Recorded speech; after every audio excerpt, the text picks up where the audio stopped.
संभल शहर में देखो कब से कर्फ्यू है, अब वहाँ की जो इकोनॉमी है वो जीरो हो जाएगी, वहाँ का जो व्यवसाय है जीरो हो जाएगा। वहाँ चलो हमने मान लिया मुसलमानों ने कहा मुसलमान ही परेशान है, क्या संभल में हिंदू नहीं रहते? आधे तो हिंदू भी रहते हैं, हिंदू भी परेशान है। और सारी शिक्षा संस्थाएं बंद हो जाएंगी, सारे स्कूल बंद हो जाएंगे, सारे हॉस्पिटल बंद हो जाएंगे। भाई का ज्ञान देखो, बंगाल गए नहीं है लेकिन वहाँ की पल पल की खबर पता है इसे। और शिक्षा की बात इसीलिए नहीं होती, अगर शिक्षा आएगी तो बच्चा पढ़ेगा और वो सवाल पूछेगा सरकार से कि आपने दिया क्या, इसलिए शिक्षा की बात नहीं करेंगे, ये धर्म में ही उलझा के रखेंगे, क्योंकि इन्हें पता है धर्म का धंधा सबसे अच्छा है। अभी एक अस्पताल की नर्स के साथ बलात्कार हुआ 4 दिन पहले ही कानपुर के अंदर, उसके बारे में क्या कहोगे आप? बताऊं, ये बंगाल एक तो याद आ रहा है, 1000 केस इनको याद नहीं आ रहे। बंगाल के पीछे मणिपुर भी है। उत्तर प्रदेश के अंदर आए दिन रेप्स होते हैं और बच्ची और महिलाओं को मार दिया जाता है, और भारतीय जनता पार्टी के जो पदाधिकारी BHU में उस घिनौनी वारदात में संलिप्त पाए जाते हैं, उनको बैकडोर से क्लीन चिट दे दी जाती है। ये इनको नजर नहीं आता। इनको वो कहानी नजर नहीं आती, मणिपुर के अंदर भारतीय जनता पार्टी की डबल इंजन की सरकार है और बहन बेटियों को निर्वस्त्र घुमाया जाता है, वो इनको मणिपुर याद नहीं आता। उत्तराखंड के अंदर भारतीय जनता पार्टी की सरकार है और वहाँ बेटी के साथ एक घिनौना अपराध होता है, भंडारी घिनौना अपराध होता है, और वो घटना इनको नजर नहीं आती। उतना ही है, इनको नशे में ही पलने की आदत है। शिक्षित हैं, अभी बताएंगे। बताओ कितने पढ़े लिखे हो? कौन पढ़े? तुम कितने पढ़े लिखे हो? 10th pass out. बताइए, बताओ क्या 10th ही रहना चाहते हो?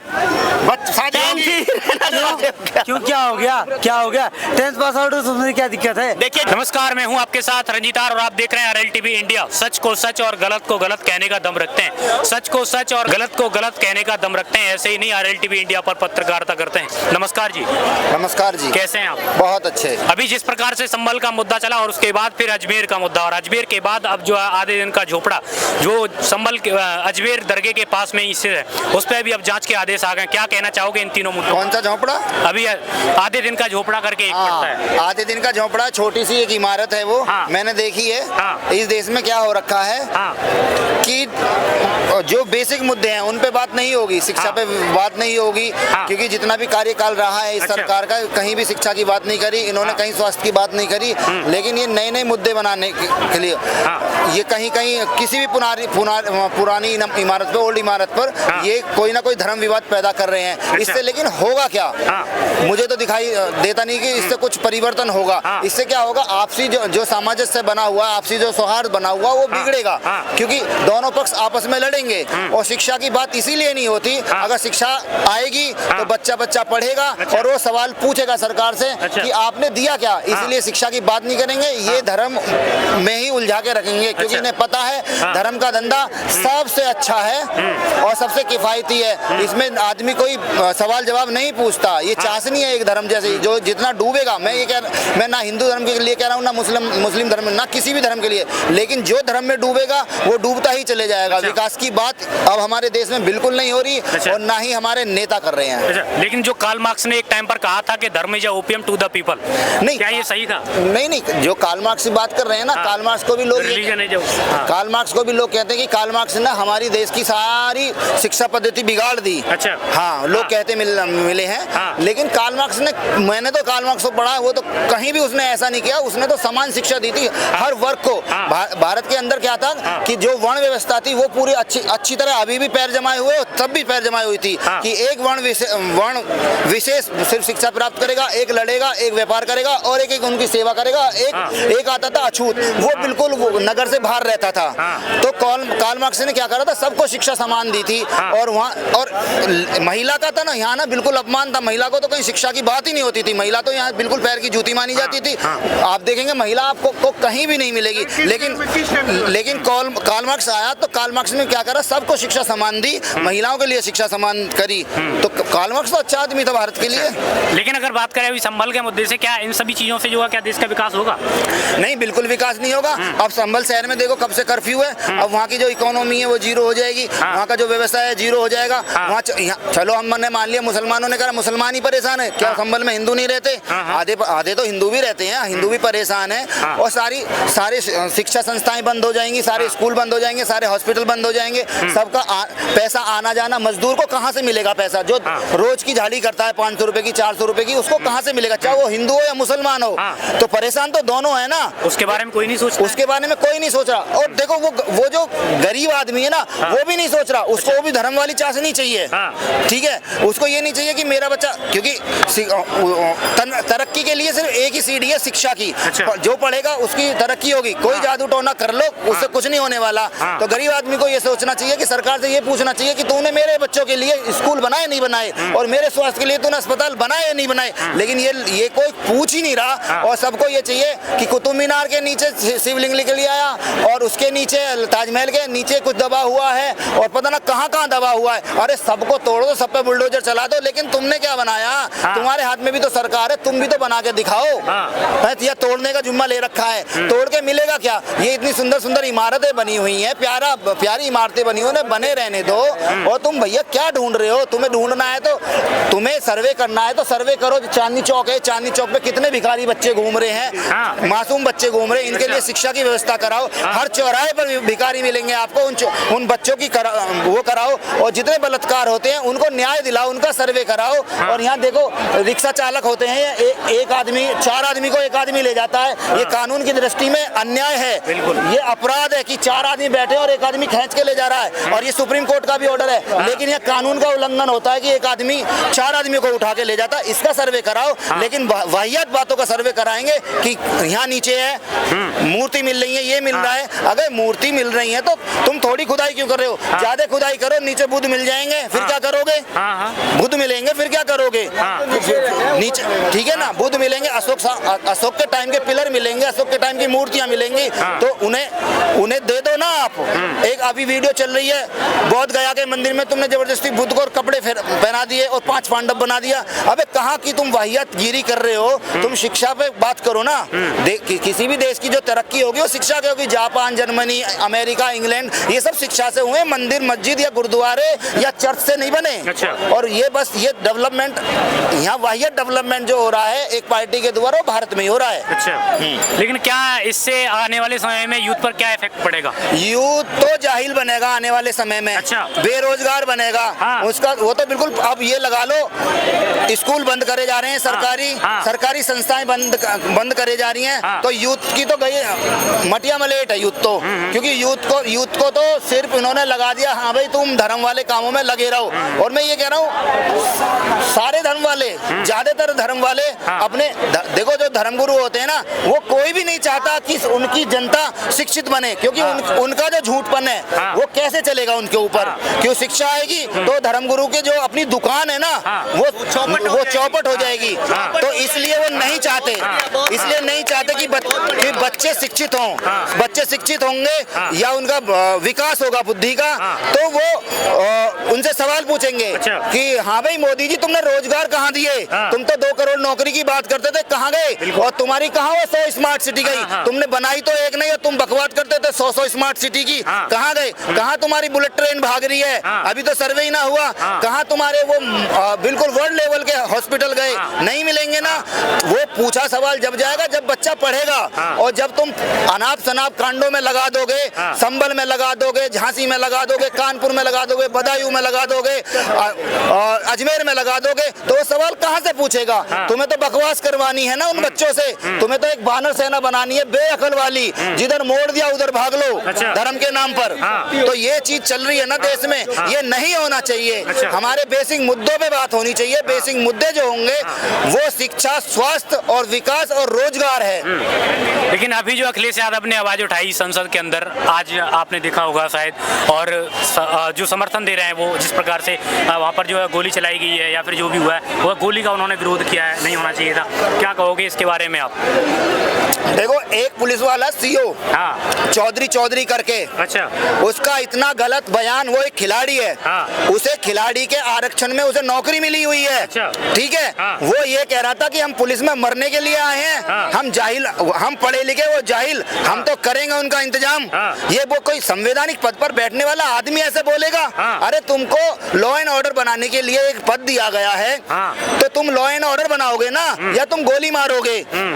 ठीक है, उधर से कांड हो रहा, उधर से वो उपद्रव कर रहे हैं, हाँ। तो तुम प्रशासन हो। प्रशासन का मतलब होता है कि सब समान देखना, हाँ। तुम ये थोड़ी खुलेआम गोली चलाओगे। हाँ। और देखो, ये अब जांच का विषय है, हम इस पे कुछ बोल नहीं पाएंगे, ये जांच का विषय, ये अदालत में जाएगा, दूध का दूध और पानी का पानी होगा। जो बेकसूर है वो छोड़े जाए, और जो कसूरवार है, हाँ। किसी भी जाति किसी भी धर्म का हो, हाँ। उसे सजा मिलनी चाहिए। और मैं ये कहता हूँ, हाँ। वो शिवशंकर जैन, क्या नाम है उसका, विष्णु शंकर जैन, हाँ। अगर वो सर्वे करने वहां गया है, हाँ। मैं बता देता हूँ, सर्वे करने जा, तुम मवाने में जाओ, अच्छा। ऐसे ऐसे गांव में वहाँ लाइट नहीं पहुंची, वहाँ स्कूल नहीं है, अच्छा। वहाँ एक भी बाथरूम नहीं है, हाँ। वहाँ सर्वे करो ना। हाँ। और तुम गाजियाबाद में चले जाओ, खोड़ा कॉलोनी में चले जाओ, एक स्कूल नहीं बना हुआ वहाँ, अच्छा। सारी जनता दिल्ली पढ़ने आती है, सर्वे वहाँ करो ना। हाँ। या चांदनी चौक पे कितने सारे बच्चे भीख मांग रहे हैं, यहाँ सर्वे करो ना। अच्छा। तुम जाके कहीं मस्जिद में सर्वे कर रहे हो, हाँ। अपने गरीब हिंदुओं को पढ़ाओ ना तुम लोग। अच्छा। गरीब हिंदुओं को तो पढ़ाने के लिए गए, वो भीख मांग रहे हैं, हाँ। हर चौराहे पे गरीब हिंदुओं को भीख मांग रहे हैं। उन बेचारे गरीब हिंदुओं का वोट कैसे लेंगे? उन बेचारे गरीब, तो हम उन तुलना बेचारे कर रहे हैं। उन मैं बेचारे हिंदू हूँ तो मैं अपने हिंदू की बात करूंगा ना, मुसलमान की बात करेगा। मुसलमान कल को गोबर खाएगा तो तुम भी गोबर खाओगे। गोबर तो खिलाया लोगों ने आज के 800 साल से। किसने खिलाया? अब गोबर तो अभी खाया, मूत भी पिया साथ में, अभी भी खाया ना। अभी भी गोबर तो खिलाया ना 800 साल, और 200 साल अंग्रेजों ने गुलाम बनाया। कहीं लेख है? अच्छा, अंग्रेजों जैसी एक इमारत बता दो तुमने बनाई हो। इमारत अंग्रेज के गुलाम हम लोग नहीं है। नहीं, अंग्रेज के गुलाम ना। बिल्कुल। बंटवारा जो हो गया हाँ। तो हो जाना चाहिए। किसका बंटवारा? जो भारत हिंदुस्तान का पाकिस्तान का बंटवारा हो गया तो हो जाना चाहिए। बिल्कुल। अब्दुल के ब्रेड आते होंगे, अब्दुल की बेकरी का सामान आता होगा, अब्दुल के नमकीन आते होंगे, सब फेंक देना। और आना फेंको ना अब्दुल का। सलमान का मंदिर आता है, बढ़ई तो वही है, और जितने मिस्त्री आते हैं वही आते हैं, कपड़े भी अब्दुल ही सिलता होगा, सब फेंको ना अब्दुल। नहीं, कंपनी से आते हैं अभी कपड़े जो है। अच्छा, कोई अब्दुल से नहीं आते हैं। कंपनी किसकी है? कंपनी भी तो अब्दुल ही की है। कंपनी नहीं, कौन अब्दुल की मैं कह रहा हूं बनाने तो अब्दुल के पास ही जाते होगे ना। पंडित जी आप आगे तो कम बोलिए, कायदे से आगे बोलिए। करो ना। देखो ऐसा है, ऐसा है। मोदी है, मोदी ही रहेगा। कैसे रहेगा? अत्याचार करने के लिए मोदी रहेगा, ये ठीक बोल रहे हैं। हाँ। जनता पर अत्याचार बहाने के लिए ये प्रधानमंत्री मोदी जी को ही सत्ता में देखना चाहते हैं। हाँ। ये चाहते नहीं अपने बच्चे को शिक्षित करना। हाँ। ये ऐसी गंदी मंशा के लोग हैं। हाँ। ये चंद ही लोग हैं, लेकिन जो पत्रकारिता करने वाले जो लोग हैं ना, हाँ। एक होती है पत्रकारिता, हाँ। जिसको पारदर्शिता से देखा जाए तो पॉजिटिव नजर आती है। हाँ। एक होती है पत्रकारिता, हाँ। वो पत्रकारिता करने वाले लोग हाँ। ऐसे लोगों को बहुत ज्यादा चलाते मैं हैं, अभी एक बहुत ज्यादा चलाते हैं ऐसे लोगों को अपने चैनल पर। हाँ। जो बोल रहे थे ना हाँ। कि मोदी ही आएगा, हाँ। मोदी ही आएगा, ये बोल रहे थे, अभी इनको बोल रहा हूँ, हाँ। ये जो भाग गए, सुनना नहीं चाहते ये लोग। हाँ। ये हम कह रहे हैं, आप चाहते हो हाँ। कि देश का माहौल खराब करने के लिए हाँ। मोदी को लाना, लेकिन देश की जनता नहीं चाह रही। वहाँ कुंदरकी में लोग नहीं चाह रहे थे, हाँ। जो वहाँ SC ST OBC चाहे किसी भी वर्ग से था, वहाँ में उसमें हिंदू भी था, मुसलमान भी था, सारी कम्युनिटी के बहुत सारे यादव लोग थे, बहुत लोगों को वहाँ वोट डालने से रोका गया। मोदी अगर जीत जाए तो अच्छा, बोल रहे हैं? हमारे गांव में प्रधान ही लड़ना मोदी अगर जीत जाए तो। अच्छा, देखिए, ये भी तो देश की जनता है ना। हाँ। मैं तो भाई साहब को जानता नहीं, देखिए एक बात शॉपिंग करने आए हैं। एक बात तो है, प्रधानमंत्री कौन से नरेंद्र मोदी को स्टेट से PM बनना आते तो हैं आसान है, लेकिन भाई साहब प्रधान बनना कुछ बहुत बोल मुश्किल रहे है। हैं। क्या बोल रहे हैं भाई साहब? यूपी से आता हूँ भाई, हाँ। यूपी से आता हूँ। हाँ। क्या नाम भाई साहब आपका? राहुल नाम है। हाँ। आप सुन लिया ना, हाँ। ये राहुल होके ये बोल रहे हैं प्रधानी का चुनाव प्रधानमंत्री जी लड़ ले, हाँ। हमारी विधान हमारे उस ग्राम बैलेट पेपर पंचायत पे। में करके। अच्छा, बैलेट पेपर में। बैलेट पेपर से देख लिया, हाँ। EVM से नहीं, बैलेट पेपर से लड़ ले, लेकिन उनको प्रधानी की कुर्सी नहीं मिलेगी। कुर्सी अर्जित नहीं कर सकते प्रधानमंत्री जी। ये देश के यूपी की जनता का जवाब है। और राहुल इनका नाम है। सुन लिया ना आपने? ये देश की जनता, ये जनता समझ रही है कि ये माहौल खराब करने वाले लोग हैं। एक लाइन देखिए, हम चिल्ला के नहीं बोल पाएंगे, एक लाइन का उत्तर अब दे पाएंगे। 1993 में साहब पहली बार ईवीएम आया, उसके बाद कांग्रेस जो है पूर्ण बहुमत से नहीं आ पाई, बैलेट से जब हुआ पूर्ण बहुमत से आ गए। अच्छा, कहीं खिलाफ तो नहीं करते? मैं तो ये कहना चाहता हूँ, तो खेला के बारे में आपने पटिशन दायर कर दी होगी, तो आप गए ना बैलेट साहब? पेपर के लिए पटिशन दायर कर दी थी क्या आप लोगों ने? साहब आप जिस मंशा को सपोर्ट कर रहे हैं, आप बीजेपी की भाषा बोल रहे हैं। क्यों नहीं बोलेंगे? आप कांग्रेस की भाषा बोल आपको रहे हैं स्वतंत्र हैं, आप स्वतंत्र हैं, हम कब मना कर रहे हैं? आप स्वतंत्र हैं, किसी की भी भाषा बोल सकते हैं। आप गंदगी की भाषा भी बोल सकते हैं। गंदगी को डिसाइड आप मेरी अरे आप सुनिए ना, आपने पटिशन दायर की क्या सुप्रीम कोर्ट के अंदर बैलेट पेपर के खिलाफ? कौन सा? आपने पटिशन दायर की थी क्या? हाँ सर। कौन सी पटिशन दायर की थी? अच्छा, बैलेट पेपर के लिए? बैलेट पेपर पे चुनाव ना हो इसके लिए। अच्छा, इसलिए पटिशन। तो क्या जजमेंट दिया था वहाँ? जजमेंट क्या, इलेक्शन कमीशन ऑफ इंडिया जो डिसाइड करेगा वही डिसाइड। अच्छा, क्या डिसाइड हुआ था? ईवीएम पे आएगा। अच्छा, ईवीएम पे आ गए।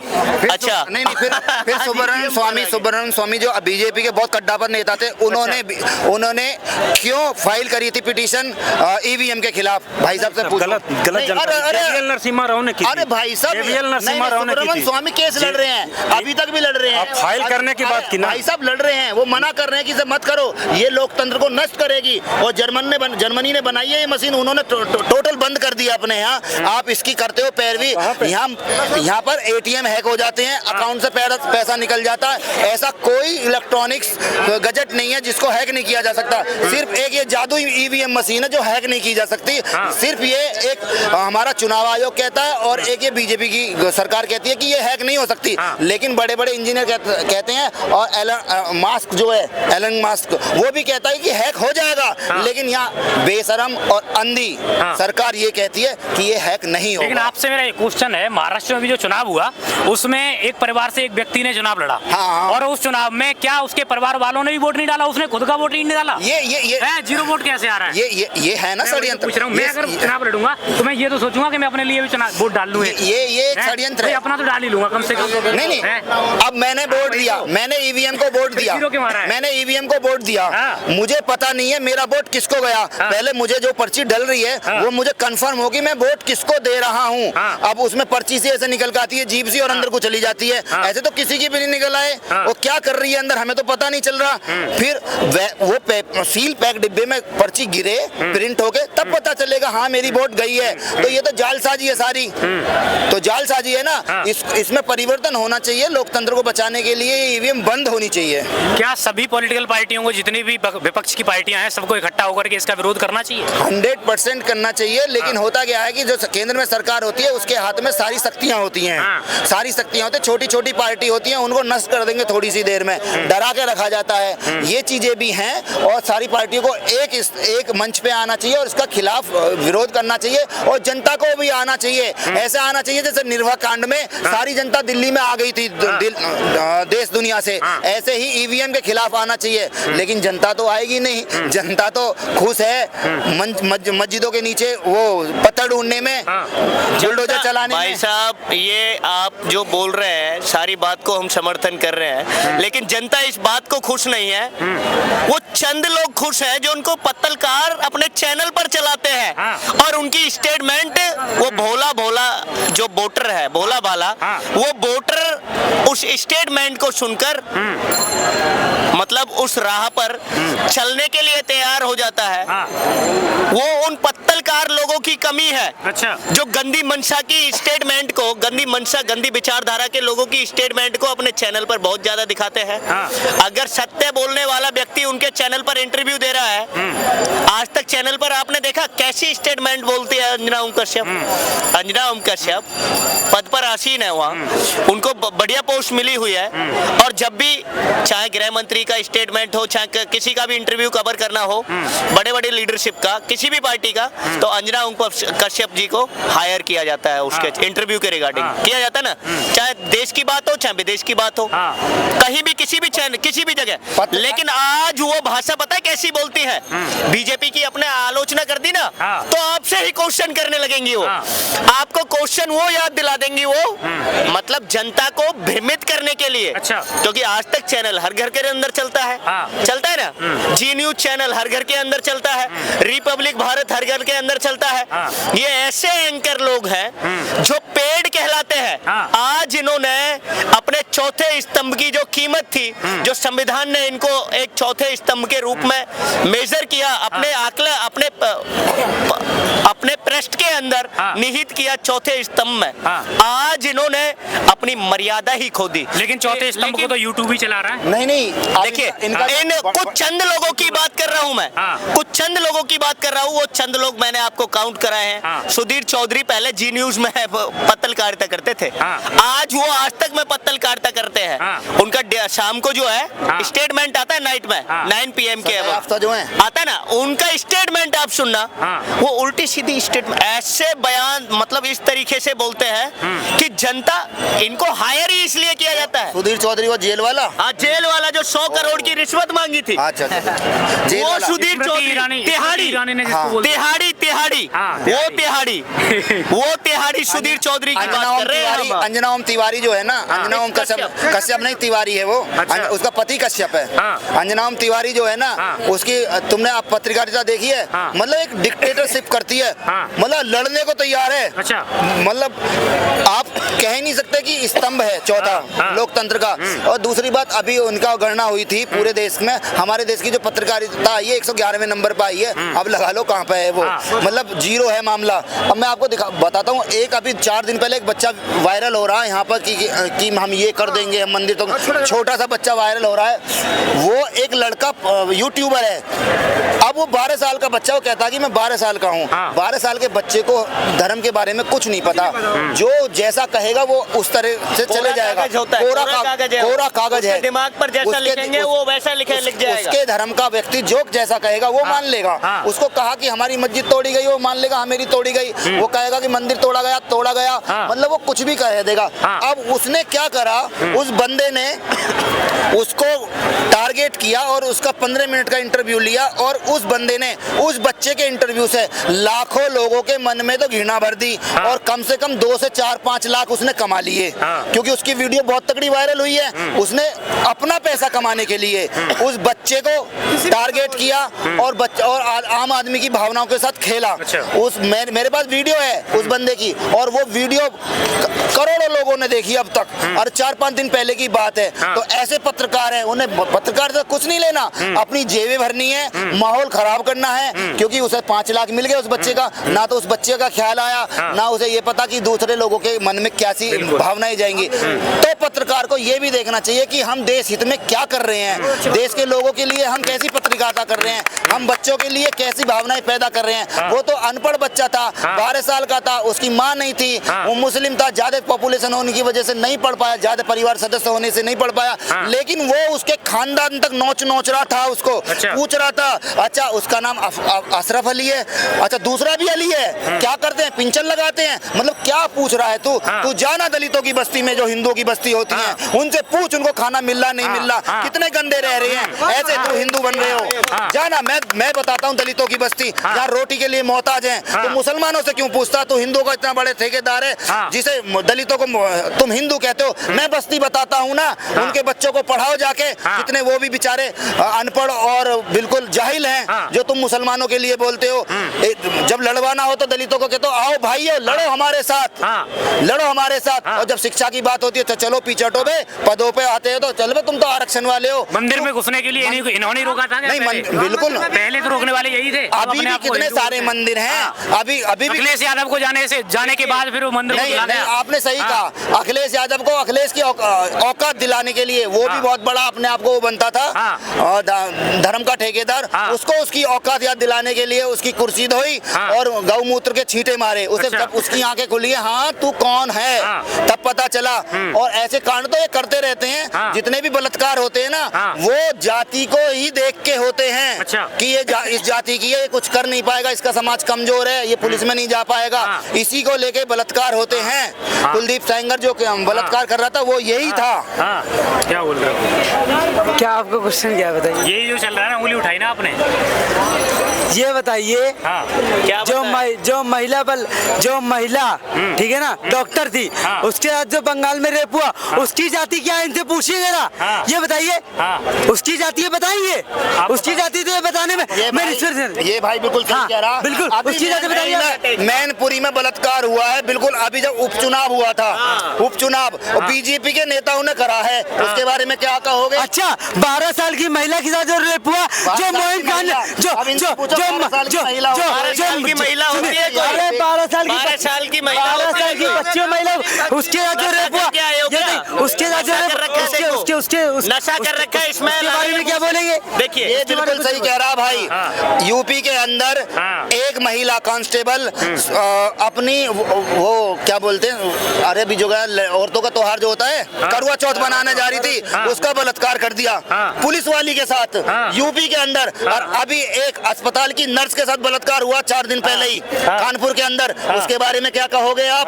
तो ये बताइए उसके ऊपर कार्रवाई हो रही कि नहीं हो रही है? भाई बिल्कुल हो रही है। वो उनको फांसी लग गई है, वो मैनपुरी में जो थे बीजेपी के और IIT के जब IIT BHU IIT के अंदर जो बलात्कार हुआ था वो बाहर घूम रहे हैं, पटेल और वो पांडे, उनको फांसी हो गई। और कुलदीप सेंगर जो बाहर घूम रहा है, जिसने वकील को भी मार दिया, उसके पूरे परिवार को मार दिया, लड़की भी मार दी, उसको फांसी हो गई।